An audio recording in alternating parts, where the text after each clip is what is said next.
Hi everyone, I hope everybody's off to a good start this week. We're now starting week 3 of color. Before we get into that, I just want to remind you guys to continue logging into your student portals to be marked present. If not, you will be marked absent. And additionally, check your student emails. Everyone has a student email. Be sure to check it because there are some important information that's being sent out through there. Also, check out the school's Instagram and Twitter page if you haven't.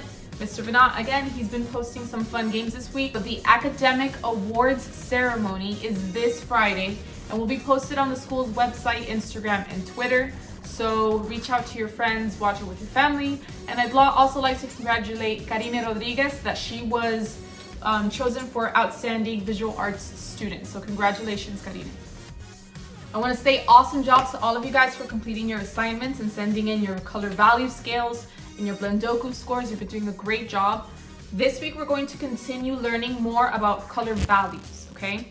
So think about this. If somebody were to ask you to name all of the colors that exist, you would probably start out with the primary colors, red, yellow, blue, and then move on to the secondary colors before you have to actually start thinking about what other colors actually exist. So you have to ask yourself, can you actually name all of the colors that exist? The truth is no, you can't, because that's like asking somebody to name all of the numbers that exist. It's not possible because they're infinite. It's the same with color. When you made your color value scales or when you were playing the game, you noticed that there could be lighter versions or darker versions of the colors that you played with or that you used. This is done by creating different tones, shades, and tints of those colors.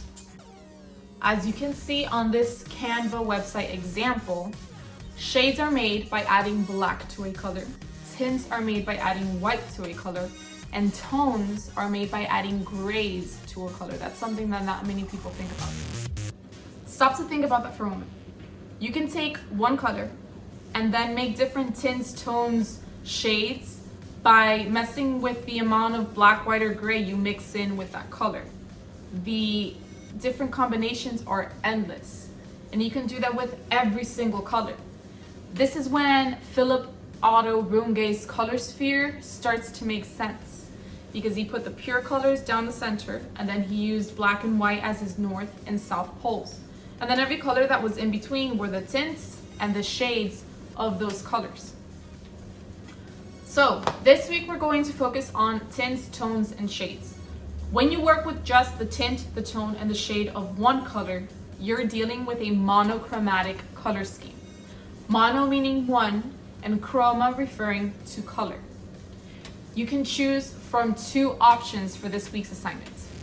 For option 1, you're going to be needing paper, and then you can use crayons, color pencils, or paint, really anything that you have on hand that you're able to blend.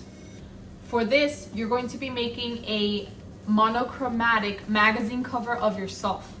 You're going to include a cover photo, a title, some storyline titles about yourself, and an issue date and an issue price. Okay, and I'm attaching an example of that so you can see. You'll be using tints, shades, and tones of one color, which means you will be mixing some colors. I know that some crayons and color pencils bring in different variations of that one color. You can use those, that's fine, but then you also have to blend some of the colors on your own, which means if you have an orange, you're gonna have to kind of blend it in with a little bit of black to see if you can make a shade of that color. Make sure that you use the entire space on the paper and that you don't leave any little white specks after you color it in.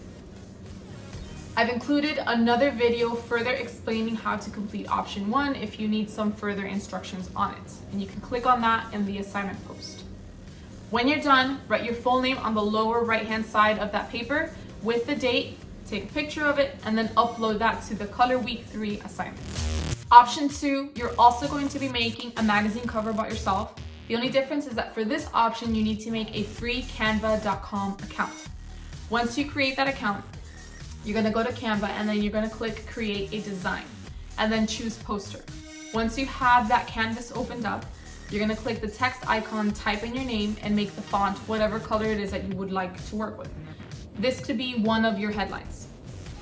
Then play with the background elements and photo options to create a monochromatic magazine cover about yourself.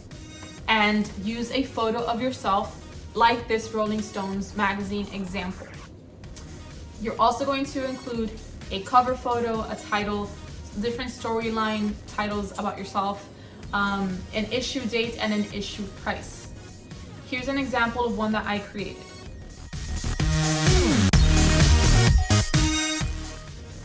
Once you have all of this done, make sure that you did use just one color and you use different tints, tones, and shades of that color. I've also included another video that further explains how to complete the option 2 of this week's assignment. Once you're done, download it or take a screenshot of your design and then upload that into the Color Week 3 assignment. That's all for this week. I'm excited to see what your magazine covers look like. Be as dramatic or as funny as you like. And be sure to send me a message to Remind if you have any questions and I will assist you. And aside from that, good luck, have fun, and be safe.